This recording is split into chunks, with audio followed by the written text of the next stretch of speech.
Well, I just want to continue to look at just our own lives, our own hearts as leaders. And uh, last couple of times we've been together, we've talked about how important it is to keep our hearts right, in leadership and just in life in general, but specifically in leadership.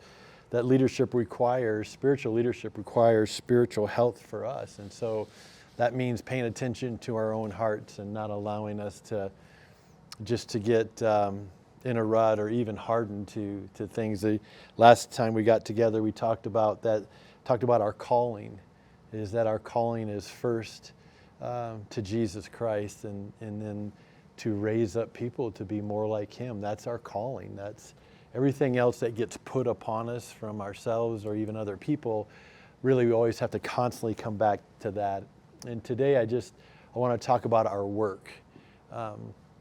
Obviously, work is something we give a whole lot of our time to. And God created work. Work's not a curse. I know a lot of people, they do everything they can to get out of work. And many of us can't wait till Friday. In ministry, it's kind of like Friday is when everything starts ramping up. But outside the church, Friday is when, man, it's thank goodness or thank God it's Friday, right? It's that place where we just can't wait to not work.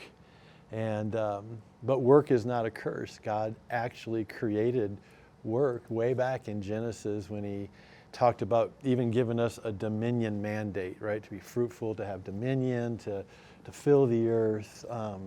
That was a part of our, not just this mandate, but our work.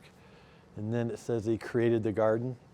He put man in it, Genesis chapter 2, and He said, I want you to tend it and to keep it. And that was before the fall. After the fall, what happened to work? Sweat of the brow. Yeah.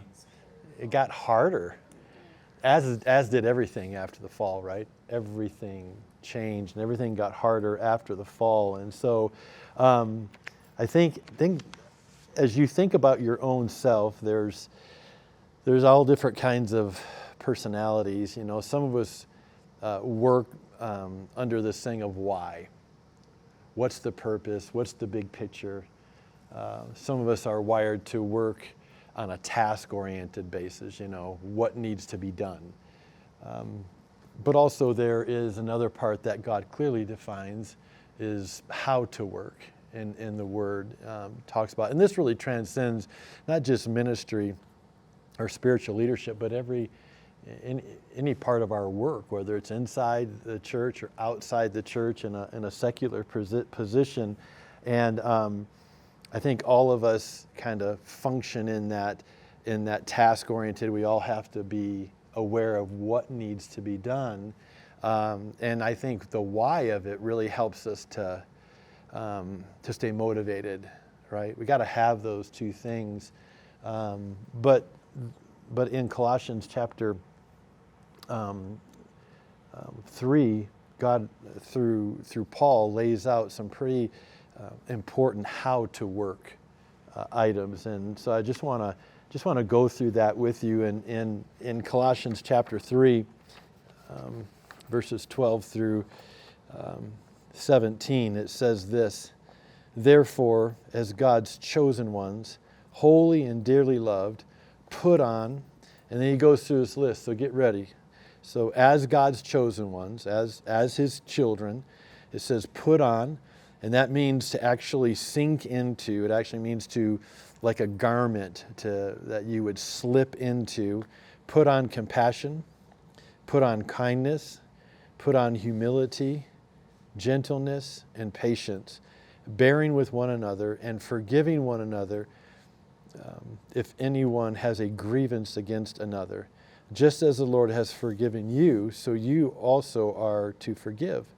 Above all, put on, that's that word again, put on, sink into, put on like a garment, put on love, which is the perfect bond of unity. And let the peace of Christ, to which you were also called in one body, rule in your hearts. So let the peace of God, the peace of Christ rule in your hearts. And then lastly it says, and be thankful.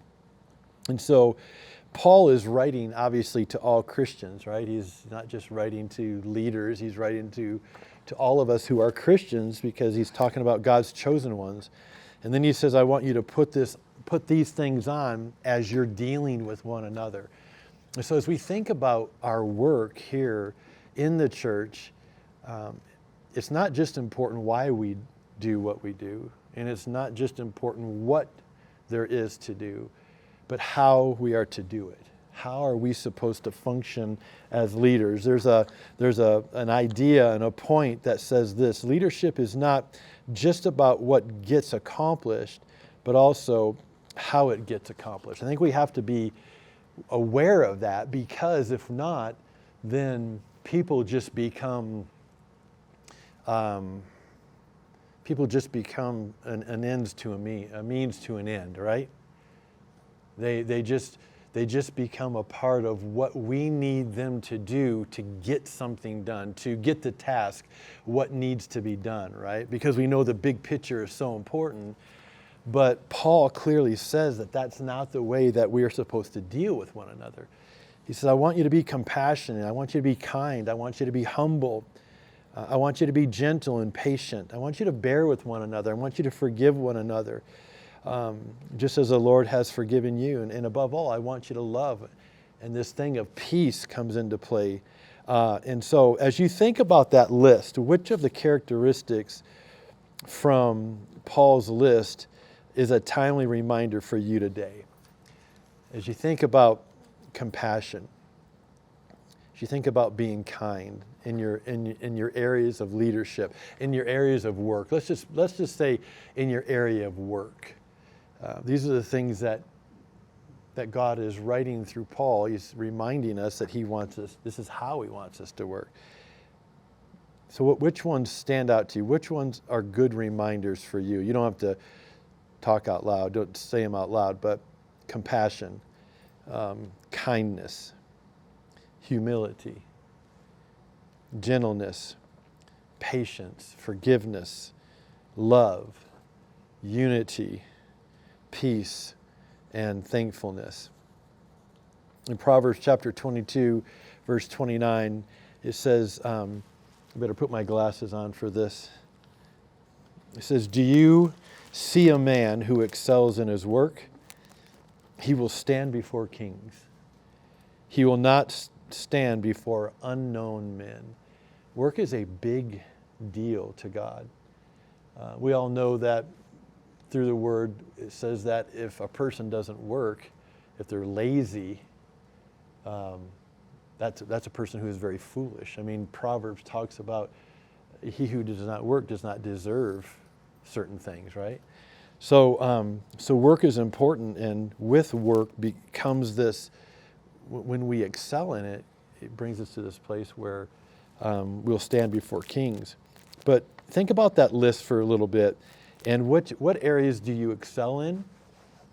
What areas might you need to go, you know what, I need to be a little bit more aware of this. I think when it says bearing with one another, I think that could be patience. You know, it's not listed there, but, patience is listed there.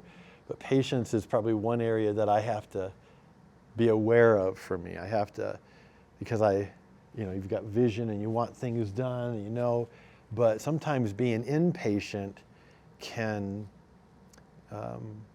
cause me to come across very harsh, I told you before, God gave me this face, and it just naturally looks stern. People just look at me and go, is he happy? Oh, is something wrong? And I'm like, nothing's wrong. But I have to consciously feel my face.